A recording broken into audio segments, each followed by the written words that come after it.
आप एक यूनिवर्सिटी के एग्जाम हॉल में बैठे हैं, मोबाइल बाहर, कैमरा बाहर, नकल की कोई गुंजाइश नहीं और फिर अचानक आपकी एग्जाम देते हुए तस्वीर अगले दिन अखबार में छप जाती है। अब सवाल यह है कि तस्वीर खींची किसने?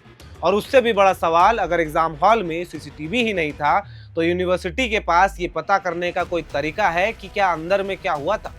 कहानी पंजाब की है और किरदार है पंजाब के पूर्व मुख्यमंत्री चरणजीत सिंह चन्नी। चन्नी इन दिनों पढ़ाई कर रहे हैं और 20 अगस्त को उन्होंने पंजाब यूनिवर्सिटी में एमए पब्लिक एडमिनिस्ट्रेशन का पेपर दिया। एग्जाम देते हुए उनकी एक तस्वीर अखबार में छपी और बस यहीं से विवाद शुरू हो गया। अब पहली नजर में यह मामला बहुत साधारण सा लगता है, कोई प्रेस फोटोग्राफर बाहर से तस्वीर खींच ले तो इसमें बड़ी बात क्या होगी। लेकिन यूनिवर्सिटी के अंदर परीक्षा चल रही हो, इलेक्ट्रॉनिक डिवाइस को लेकर नियम हो और किसी उम्मीदवार की एग्जाम देते हुए तस्वीर सामने आ जाए तो सवाल उठना लाजमी है। सबसे पहले सवाल उठाया यूनिवर्सिटी के सीनेट और सिंडिकेट सदस्य और चंडीगढ़ के पूर्व मेयर देवेश मुदगिल ने। उनका कहना था, आखिर ये तस्वीर खींची कैसे गई? क्या किसी इलेक्ट्रॉनिक डिवाइस को परीक्षा केंद्र के अंदर ले जाया गया था? अगर ऐसा हुआ तो क्या परीक्षा नियमों का उल्लंघन नहीं हुआ है? मुदगिल ने यूनिवर्सिटी से सीसीटीवी फुटेज मांगी, साथ ही मांग की कि अगर नियम टूटे हैं तो चन्नी के खिलाफ अनफेयर मींस यानी अनुचित साधन का मामला दर्ज किया जाए, परीक्षा रद्द की जाए और उन्हें आगे की परीक्षाओं से वंचित किया जाए। लेकिन कहानी में ट्विस्ट यही आता है। पंजाब यूनिवर्सिटी के कंट्रोलर ऑफ एग्जामिनेशन प्रोफेसर जगत भूषण ने कहा कि फोटो परीक्षा हॉल के अंदर से नहीं ली गई है। उनके मुताबिक तस्वीर बाहर से खींची गई थी, यानी यूनिवर्सिटी का कहना है कि अंदर की सुरक्षा सीमा नहीं टूटी। लेकिन फिर एक दूसरा सवाल सामने आ गया, जिस एग्जाम हॉल में चन्नी पेपर दे रहे थे वहां सीसीटीवी कैमरा लगा ही नहीं था। जी हां, जिस बात को लेकर पूरा विवाद खड़ा हुआ उसी जगह का सीसीटीवी रिकॉर्ड मौजूद ही नहीं है।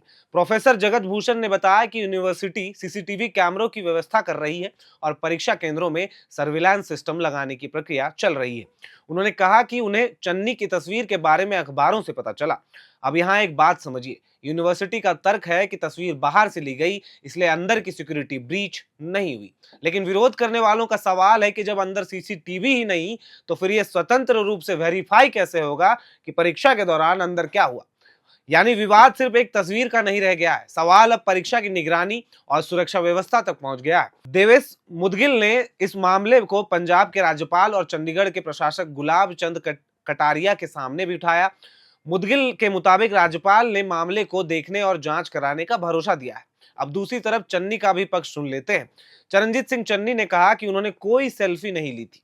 उनका कहना था, अगर तस्वीर किसी प्रेस फोटोग्राफर ने परीक्षा हॉल के बाहर से ली है तो फिर बेवजह विवाद क्यों खड़ा किया जा रहा है? और चन्नी ने एक ऐसी बात कही जो इस पूरे विवाद के केंद्र में आ गई। उन्होंने कहा कि हर परीक्षा सीसीटीवी कैमरे की निगरानी में होनी चाहिए। यानी जिस सीसीटीवी की गैर मौजूदगी पर सवाल उठ रहे हैं, चन्नी खुद भी उसी व्यवस्था की जरूरत पर जोर दे रहे हैं। अब जरा पूरे मामले को एक लाइन में समझिए। चन्नी का पेपर हुआ, उनकी तस्वीर सामने आई, सवाल उठा कि तस्वीर परीक्षा हॉल के अंदर से आई या बाहर से। यूनिवर्सिटी ने कहा बाहर से आई, लेकिन जिस हॉल में परीक्षा हो रही थी वहां सीसीटीवी नहीं था, लिहाजा अब अंदर की गतिविधियों का कोई वीडियो रिकॉर्ड उपलब्ध नहीं है।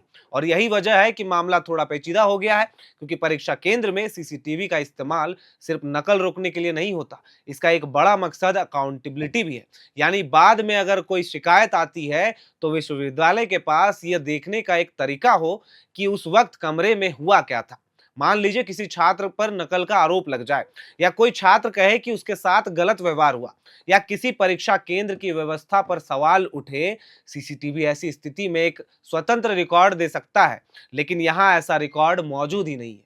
यूनिवर्सिटी का कहना है कि सीसीटीवी लगाने की प्रक्रिया चल रही है, लेकिन सवाल यही है कि जब तक कैमरे नहीं लगते तब तक परीक्षा की निगरानी किस तरह होगी। और ये सवाल सिर्फ चन्नी की परीक्षा तक सीमित नहीं है, क्योंकि अगर एक पूर्व मुख्यमंत्री के एग्जाम देते हुए तस्वीर सार्वजनिक हो सकती है तो बाकी छात्रों के लिए परीक्षा की प्राइवेसी और सिक्योरिटी को लेकर भी सवाल उठेंगे। हालांकि अभी तक ऐसा कोई सबूत सामने नहीं आया है जिससे यह साबित हो सके कि चन्नी ने परीक्षा के दौरान किसी नियम का उल्लंघन किया। खुद चन्नी ने भी तस्वीर को लेकर यही कहा है कि उन्होंने सेल्फी नहीं ली। यूनिवर्सिटी ने भी कहा कि तस्वीर बाहर से ली गई थी। तो फिलहाल असली विवाद ये नहीं कि चन्नी ने नकल की या नहीं, असली सवाल है परीक्षा हॉल की निगरानी व्यवस्था कितनी मजबूत थी, और दूसरा सवाल अगर सीसीटीवी नहीं था तो यूनिवर्सिटी इस पूरे मामले की जांच आखिर किस आधार पर करेगी, क्योंकि अब अंदर की तस्वीर सिर्फ एक फोटो नहीं रह गई है, वो यूनिवर्सिटी की परीक्षा व्यवस्था पर उठता हुआ सवाल बन गई है। और हाँ, इस कहानी का सबसे दिलचस्प हिस्सा यही है कि शुरुआत एक फोटो से हुई थी, लेकिन बात पहुंच गई है सीसीटीवी तक। अब देखना यह है कि जांच में तस्वीर किसने खींची, कहां से खींची गई, और परीक्षा केंद्र की सुरक्षा व्यवस्था को लेकर यूनिवर्सिटी आगे क्या कदम उठाती है। फिलहाल इतना तय है कि चन्नी का एग्जाम खत्म हो चुका है, लेकिन उस एक तस्वीर ने यूनिवर्सिटी का इम्तिहान जरूर शुरू कर दिया है। बहरहाल, आप इस पूरे मामले को लेकर क्या सोचते हैं? यूनिवर्सिटी में इस तरह की बात सामने आती है जहां पर परीक्षा केंद्र के अंदर सीसीटीवी नहीं होना एक लापरवाही की तरह देखा जा रहा है और कई आरोप लग रहे हैं इस पर। अब इसकी पुष्टि कैसे हो पाएगी, चन्नी ने आखिरकार चोरी की या नहीं की, किसी तरह की अनियमितता बरती गई या नहीं बरती गई, और इसके साथ ही फोटो आखिरकार किसने खींची, इन तमाम सवालों पर आपकी क्या राय है, आपके क्या सुझाव है, ये हमें कमेंट बॉक्स में जरूर लिखकर बताएं। और इसी तरह विश्लेषक खबरों के लिए एयर नाउ को सब्सक्राइब करना बिल्कुल ना भूलें। इस खबर को लिखा था मेरे सहयोगी रोहित ने, कैमरे के पीछे मौजूद है मेरे सहयोगी अभिषेक। मैं हूं विकास और आप देख रहे हैं air now. FRP pressure vessels are made using fiber reinforced plastic, a powerful combination of high strength glass fibers and corrosion resistant resin.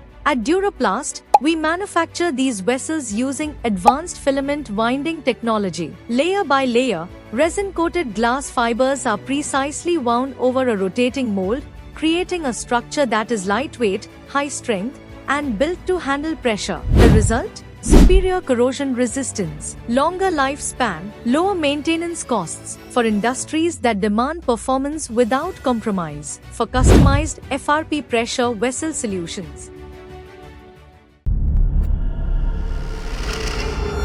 Thank you.